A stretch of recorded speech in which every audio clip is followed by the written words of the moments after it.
Today, I would like to talk about a chapter of the book R Packages that I think is very important to help you contribute to R Packages with minimum friction.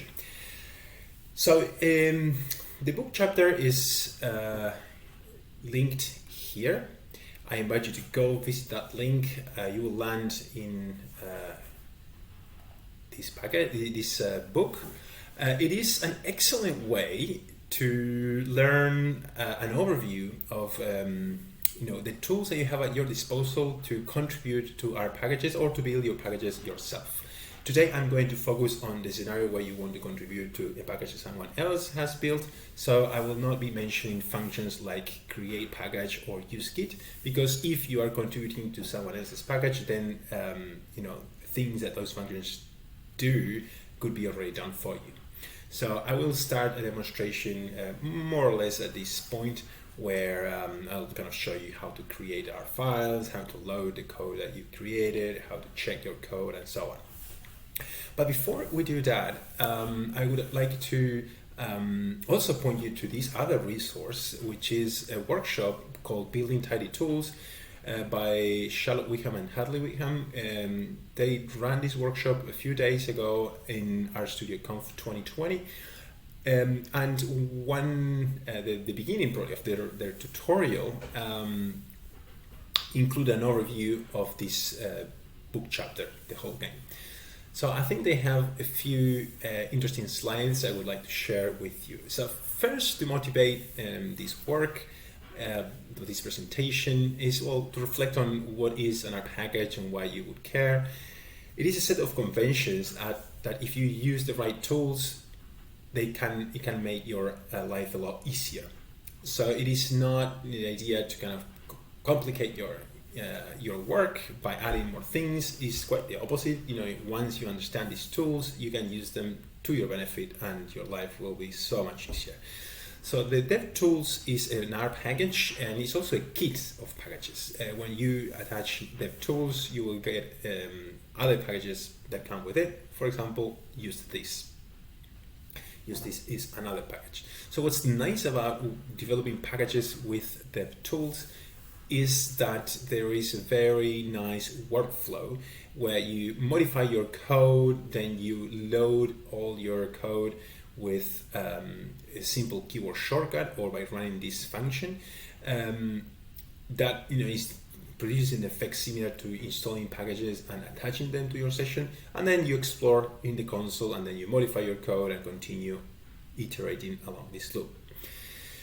I'm going to demonstrate that in a moment, but first I would like to mention some important setup that you would benefit from doing. It's all accessible through the function use DevTools. I'm going to show that in a moment. By doing so, you will ask R to every time you start a new session to attach DevTools, and that won't interfere with your analysis at all. And also this very important setup that I'm going to show in a moment again, which is to kind of start every session from a completely blank slate.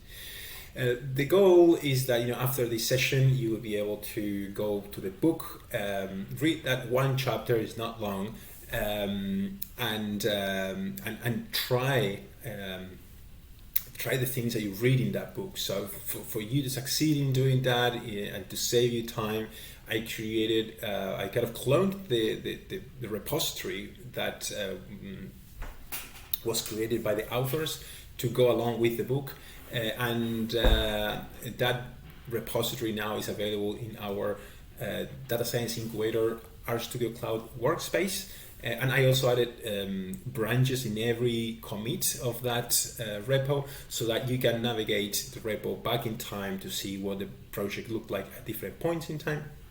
I'm going to show you that in a moment too. As an overview, these are more or less the functions that I intend to cover in the next probably 5 minutes.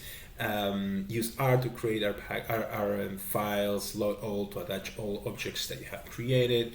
You're going to check the package, add a license, document your functions, and install the package. So if you haven't done so, join the Data Science Incubator workspace on RStudio Cloud. You have to click here or copy that link and paste it into your browser so that you can join the workspace. I have already joined the workspace, so I simply click on the Full Factors project, which is the name of the project that the book chapter creates. That book chapter works with creating a new package. It's called Full Factors. So first, let me show you that setup that I mentioned before. Use the tools. If you run that function, what you get is this code that you can paste in here. Actually, the recommendation is that you also attach the package test that. So then you save the file and you can close it. The next time that you restart your session with Shift Control F10 or by going here, session restart R, the package will be already attached, which means that you can call the functions directly. For example, use R is a function from the use this package and it's already available there. I could call use R with, it takes the first argument is the name of the file. fbind is the file shown in the example, so I'm going to use that to show you how it works. So that what does is create a folder called R with a new file. It's empty now, and there you copy. You could write your function. So the book actually works with this specific function. So I'm going to copy it there. This is the function that the book demonstrates. You don't even need to save the file, because when you do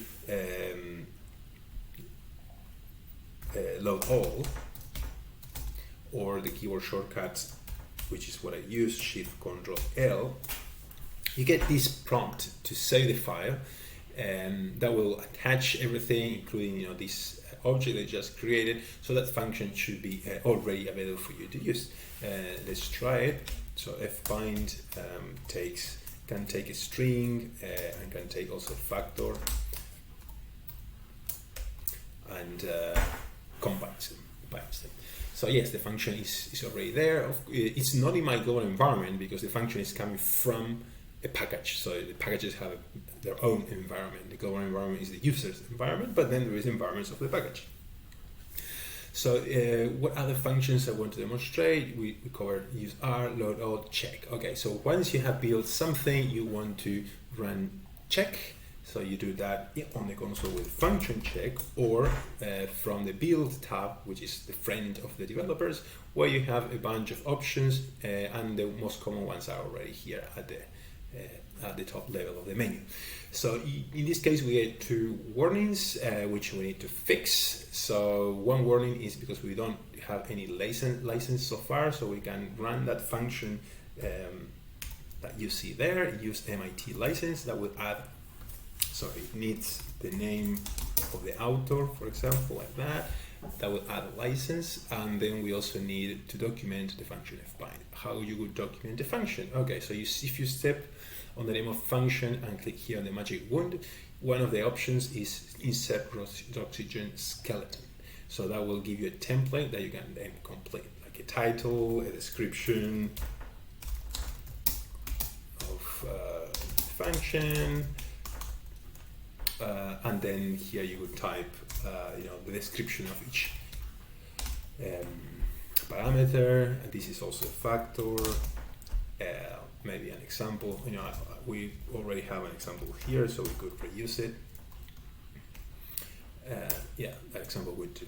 So okay, so once you're done with your documentation, what you do is you run documents. That function is also available from the menu, so if you do it on the console, it's fine, or you can also do it from here.